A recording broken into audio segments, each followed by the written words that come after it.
भोज पात्र में भगोने में वो विष का अंश गिर गया। किसी को पता नहीं चला। भाई विष को इतना थोड़ी ना गिरा होगा, थोड़ा सा विष सर्प का गिर गया। अब भंडारा वहां बनकर चील तो चला गया, सर पे चला गया। अब भंडारा बन करके तैयार हुआ।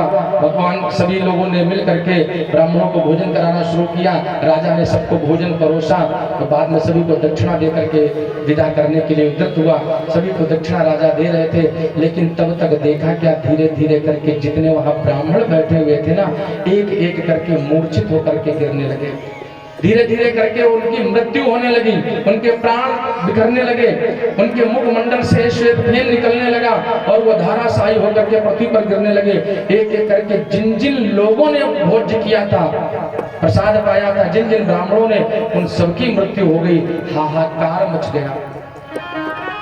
मैंने तो ब्राह्मणों को भोजन करवाने के लिए इतनी संख्या बुलवाई, मैं तो उनका आदर सत्कार करके उनका सम्मान कर रहा था, उनकी कृपा, उनका आशीर्वाद ले रहा था। हाय मुझसे ये कौन सा कृत्रिम कर्म हो गया, हाय मुझसे ये कौन सा कुत्सर्ग हो गया, कौन सा अपराध हो गया। राजा रोने लगा, विलाप करने लगा। सारे नौकर चाकरों से, सेवकों से भी पूछा, मैया जल्दी बैठ जाओ। सेवकों से भी पूछा, सेवकों ने कहा महाराज मैं दंड का अधिकारी हूँ, मेरी गर्दन काट दीजिए अगर मैंने कोई ऐसा अपराध किया हो। मैं भला इसमें क्या कुछ मिलाऊंगा, क्या विष मिलाऊंगा, मैंने कोई ऐसा अपराध नहीं किया। महाराज राजा को भी आश्चर्य था, उन सेवकों को भी आश्चर्य था कि आखिरकार ऐसा हुआ तो हुआ क्या, कि जिसने भोजन किया वो चल बसा, वो मर गया, वो मृत्यु को प्राप्त हो गया। राजा यही सोचता रहा। कहते धीरे धीरे करके राजा को जब चिंतन हुआ ना, राजा मन ही मन बड़ा चिंतित था। एक दिन की बात, वो राजा की मृत्यु हो गई, क्योंकि वो जान नहीं पा रहा था, सोच नहीं पा रहा था कि आखिरकार मेरे द्वारा इतने ब्राह्मणों की हत्या हो गई। तो एक दिन राजा भी बेचारा मर गया, चल बसा। लेकिन अब जो मृत्यु इतने ब्राह्मणों की हुई, इसका दोष किसको दिया जाए? राजा को दिया जाए क्या? राजा से तो ये अपराध हुआ नहीं। या उन सेवकों को दिया जाए जो सेवक भोजन बना रहे थे, सेवकों का भी अपराध नहीं। या उस चील को दिया जाए, अरे भाई चील का तो भोजन है कि जहाँ कीड़ा मकोड़ा देखना है तो उसको खा डालना है। तो चील को भी उस भोग का अधिकारी नहीं कहा जा सकता, अपराध का अधिकारी। या उस सर्प को दिया जाए, भाई चील के मुख में सर्प दबा था तो वो तो चिल्लाएगा ही। अब वो विष गिर पड़ा तो भगोने में आकर गिर पड़ा, उसमें चील का क्या दोष और सर्प का क्या दोष। तो जब धर्मराज यमराज जी बैठे और उन्होंने देखा कि दोष किसको दिया जाए, तो ना राजा का दोष, ना उन सेवकों का दोष, ना उन विप्रों का दोष, ना चील का दोष, ना सर्प का दोष, ना उनका अपराध, तो दोष किस पर माथे डाला जाए। तो आपस में मंत्रणा हो गई यमराज धर्मराज के बीच में, भैया ऐसा करो, ये आगे के लिए बात टाल दी जाए, आगे होगा तो देखा जाएगा, फिर जिस पर दोष होगा उस पर डाला जाएगा।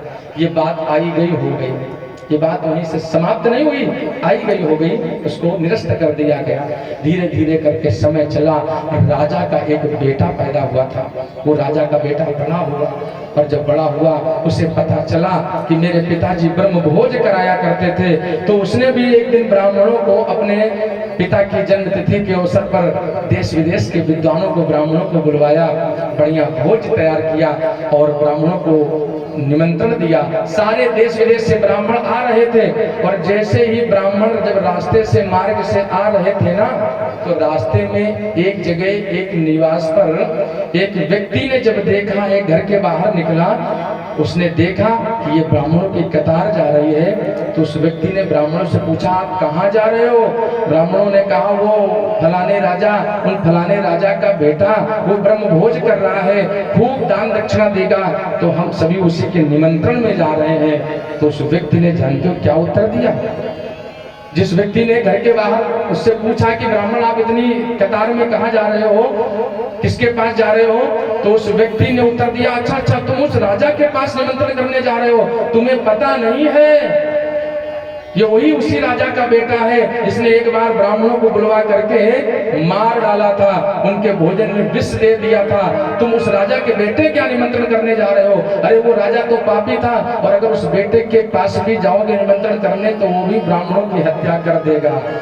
भगवान ने कहा, धर्मराज ने कहा, मिल गया मुझे पाप का अधिकारी। कौन मिल गया? बोले जो ये विष गिरा, और विष गिरने से ब्राह्मणों की जो हत्या हुई थी, उसका सारा दोष ये निंदा करने वाले व्यक्ति के सिर पर, माथे पर डाल दो। क्यों?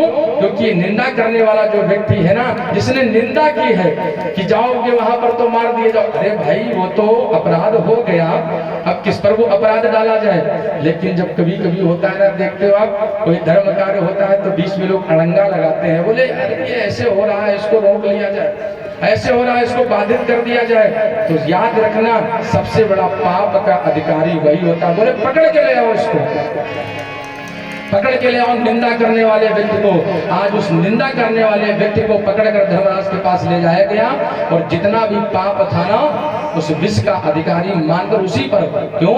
क्योंकि उसने निंदा की थी, उसने उन ब्राह्मणों से निंदा की, वहां मत जाओ भोजन करने, वो तुम्हें मार डालेंगे। और निंदा करने वाले उस व्यक्ति को पाप का अधिकारी माना गया, बनाया गया, और फिर उसकी क्या मृत्यु हुई, क्या हश्र हुआ, ये तो यमराज धर्मराज ही जाने। बोलो भक्तवत्सल भगवान की। इसलिए याद रखना, निंदा से अधिकतर बचने का प्रयास करना, कभी भी किसी की निंदा मत करना। आज महाराज